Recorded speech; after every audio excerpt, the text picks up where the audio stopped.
नमस्कार, आप देख रहे हैं मंथन न्यूज बिहार। तो क्या 2024 लोकसभा चुनाव में बिहार के बेगूसराय सीट से मौजूदा सांसद और केंद्रीय ग्रामीण विकास मंत्री गिरिराज सिंह की हार होने वाली है?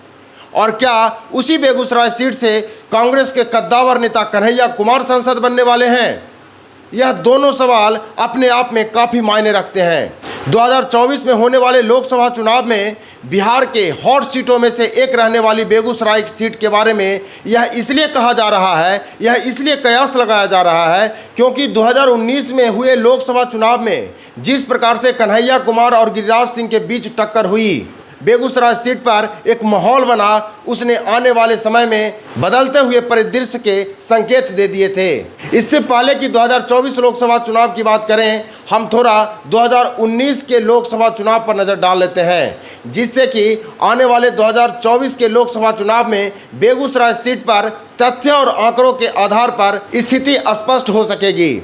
आपको बता दें कि गिरिराज सिंह ने 2019 में कन्हैया कुमार को 4,22,217 वोट से हराया था। यह गिरिराज सिंह की प्रचंड जीत थी और इस प्रचंड जीत के साथ पूरे देश में गिरिराज सिंह की एक अलग छवि उभरी थी। और बेगूसराय सीट पर तीसरे नंबर पर राजद के तनवीर हसन रहे थे, जिन्हें मात्र 55,000 वोट आया था। उस समय के कन्हैया कुमार की बात करें तो कुछ ही दिन पहले वह जेएनयू प्रकरण से बाहर निकले थे और पूरे देश में उन्हें एक उग्र नेता के रूप में देखा जा रहा था। उस समय कन्हैया कुमार वाम दल में थे और आपको बताते चलें कि बेगूसराय सीट पर वाम दल का एक अलग वोट बैंक है और उसी वाम दल से कन्हैया कुमार मैदान में थे। किसी ने यह अंदाज़ा भी नहीं लगाया होगा कि वाम दल का एक कैंडिडेट गिरिराज सिंह के खिलाफ लड़ेगा और दूसरे नंबर पर रहते हुए लगभग 3 लाख वोट प्राप्त कर लेगा। लेकिन आज की स्थिति 2019 के लोकसभा चुनाव से बिल्कुल अलग है।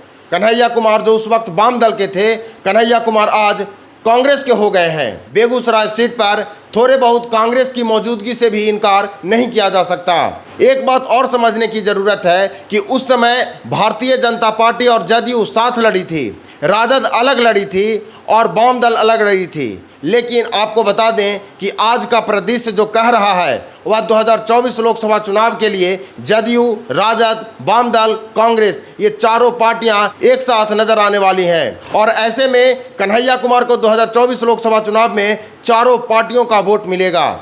इसके आधार पर बिल्कुल यह कहा जा सकता है कि कन्हैया कुमार गिरिराज सिंह पर भारी पड़ सकते हैं। आपको बता दें कि कन्हैया कुमार पिछले दिनों भारत जोड़ो यात्रा में जिस प्रकार से राहुल गांधी के साथ थे, शुरुआत से लेकर अंत तक उन्होंने जिस प्रकार से भारत जोड़ो यात्रा में एक महत्वपूर्ण भूमिका निभाई, उसने कन्हैया कुमार को एक अलग ही छवि प्रदान की है।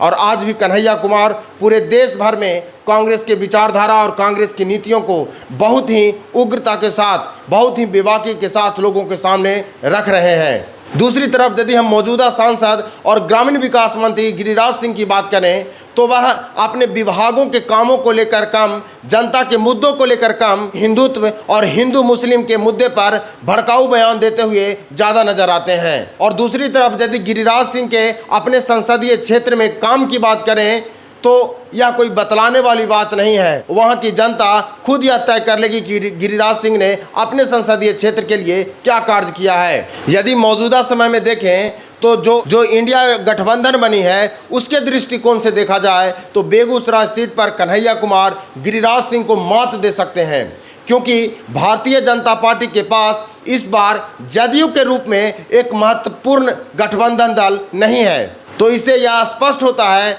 कि भाजपा को कहीं न कहीं वोटों का एक बहुत बड़ा नुकसान होगा और वह सारा वोट कहीं न कहीं इंडिया गठबंधन को जाएगा, जिसके आधार पर कन्हैया कुमार अपना दम भरेंगे। कन्हैया कुमार जिस प्रकार से अपनी बेबाक अंदाज के लिए जाने जाते हैं, भारतीय जनता पार्टी के नाकामियों पर जिस प्रकार से वह पुरजोर तरीके से आवाज़ उठाते हैं और ख़ासकर युवाओं में उनको लेकर जिस प्रकार से एक उम्मीद और आशा है, उससे कन्हैया कुमार की छवि को और भी फायदा पहुंचेगा। गठबंधन दलों का साथ कन्हैया कुमार की गढ़ती एक नई और विराट छवि और गिरिराज सिंह का अपने संसदीय क्षेत्र के प्रति उदासीनता कहीं न कहीं कन्हैया कुमार को उस क्षेत्र में जीत दिला सकता है। फिलहाल 2024 लोकसभा चुनाव में बिहार के बेगूसराय सीट पर आप किसको सांसद बनते हुए देखना चाहते हैं, या बेगूसराय सीट पर गिरिराज सिंह और कन्हैया कुमार में से किसकी जीत होती है, इसके बारे में आपके मन में क्या राय है हमारे कमेंट सेक्शन में बस बताएं।